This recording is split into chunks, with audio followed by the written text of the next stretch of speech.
Friends எல்லாரும் எப்படி இருக்கீங்க? நல்லா இருக்கீங்க நம்புறேன். இந்த வீடியோல நம்ம என்ன பார்க்க போறோம்னா, கருப்பு மூவி ரிவ்யூ தான் பார்க்க போறோம். ஆல்ரெடி இந்த வீடியோவும் லேட்டு. படம் கொஞ்சம் லேட்டா தான் ரிலீஸ் ஆச்சு. Sorry for delay. படம் பார்த்தாச்சு. படம் எப்படி இருக்குன்ட்டு வீடியோக்குள்ள போலாமா? சூர்யா, திரிஷா, மன்சூர் அலிகான், நட்டி இவங்கெல்லாம் சேர்ந்து கருப்பு படத்துல நடிச்சிருக்காங்க. இந்த படத்தோட மியூசிக் டைரக்டர் ஷாய் அபியங்கர். இந்த படத்தோட டைரக்டர் அஜய் பாலாஜி. டைரக்டரும் அவர் தான், வில்லனும் அவர் தான்.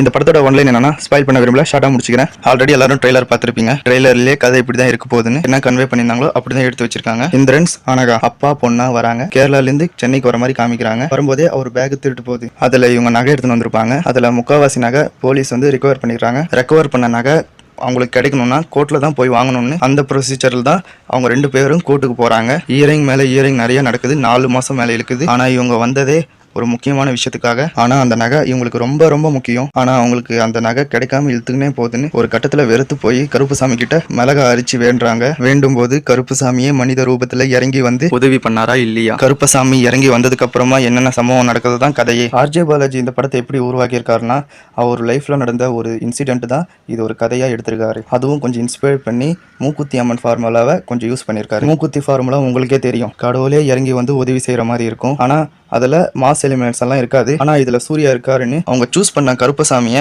அது ஒரு மாசான தெய்வம் தான். ஆனால் இதில் மாஸ் எலிமெண்ட்ஸ் எல்லாம் ஃபிட் பண்ணியிருக்காங்க. ப்ரோ சூர்யா எப்படி நடிச்சிருக்காருன்னு கேட்டிங்கன்னா, கருப்பசாமியே பூமிக்கு இறங்கி வந்து எப்படி இருக்குமோ அப்படி நடிச்சிருக்காரு. அவர் ஆடியோ லான்ச்லேயே சொல்லியிருந்தாரு, நான் ஹீரோ கிடையாது, கருப்பசாமி தான் ஹீரோன்னு. அவர் ஆக்டிங்கை பற்றி நம்ம சொல்லி தான் தெரியணுமா? ஆனால் கருப்பசாமி லுக்கெல்லாம் கொடுத்துருந்தாங்க, செம்மையாக இருந்துச்சு. திரிஷா நடிச்சிருக்காங்க, எப்படி ப்ரோ இருக்குன்னு நீங்கள் கேட்டிங்கன்னா, அவங்க ஹீரோனியாக இல்லாமல் இதில் ஒரு கேரக்டராக நடிச்சு கொடுத்துருக்காங்க. ஆனால் அந்த கேரக்டர் எல்லாருக்கும் பிடிச்ச மாதிரி தான் இருக்கும். ப்ரோ வில்லனை எப்படி டிசைன் பண்ணியிருக்காங்க நீங்கள் கேட்டிங்கன்னா, டேரக்டரும் அவர் தான், வில்லனும் அவர் தான்.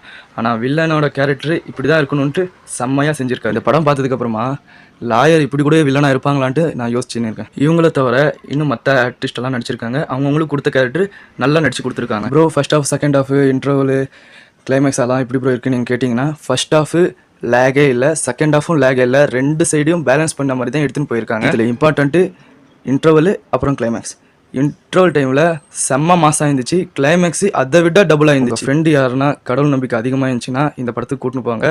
அவங்களுக்குள்ள இந்த கிளைமேக்ஸ் பார்த்ததுக்கப்புறமா சாமி வர்றது confirm. Bro songs, background BGM அதெல்லாம் எப்படி ப்ரோ இருக்குன்னு நீங்கள் கேட்டிங்கன்னா, பாட்டெல்லாம் தரமாக இருக்குது. படத்தில் ஏற்ற மாதிரி தான் வச்சுருக்காங்க. பேக்ரவுண்ட் ஸ்கோரெல்லாம் கூஸ் பம்ப்ஸ் கொடுக்குது. ஆர்ஜே பாலாஜி டேரக்டரும் செதுக்கி வச்சிருக்காரு.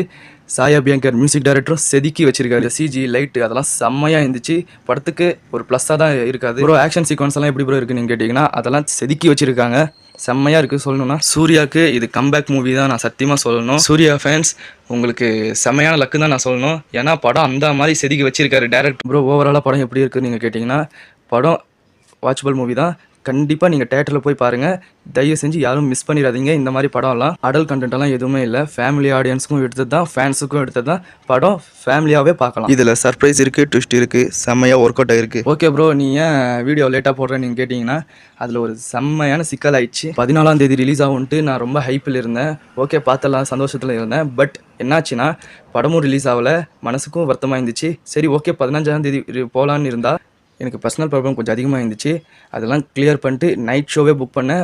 படம் பார்த்ததுக்கப்புறமா ரிவ்யூ தட்டி விட்டுணுன்ட்டு ரொம்ப வெறியில் இருந்தேன். நான் சத்தியமாக சொல்கிறேன், படம் செம்மையாக இருந்துச்சு. நான் கொடுத்த காசுக்கு ஒர்த்து தான். சாரி ஃப்ரெண்ட்ஸ், நான் நேற்றே நைட் ஷோ பார்த்துட்டு வந்துட்டேன். ஆனால் எடிட் கொஞ்சம் பண்ணுறதுனால கொஞ்சம் டிலே ஆயிடுச்சு. இதுக்கு மேலே அந்த மாதிரி நடக்காமல் தப்பாக நான் பார்த்துக்கிறேன். இல்லை ப்ரோ நான் ஆல்ரெடி படம் பார்த்துட்டேன் அப்படி சொன்னீங்கன்னா, படம் எப்படி இருக்குன்ட்டு மறக்காமல் கமெண்ட்டில் சொல்லுங்கள். இல்லை ப்ரோ இதுக்கு மேலே தான் நான் படம் பார்க்க போகிறேன் அப்படின்னு சொன்னீங்கன்னா, தாராளமாக போய் பாருங்கள். தயவு செஞ்சு தேட்டரில் மிஸ் பண்ணிடாதீங்க. அந்த வைப்பு வேறு மாதிரி இருக்கும். வீடியோ எப்படி இருக்குன்ட்டு மறக்காம கமெண்ட்ல சொல்லுங்க. லைக் பண்ணுங்க, கமெண்ட் பண்ணுங்க, ஷேர் பண்ணுங்க. மறக்காம நம்ம சேனலை சப்ஸ்கிரைப் பண்ண மறந்துடாதீங்க. அடுத்த வீடியோவில் சந்திப்போம். Bye guys.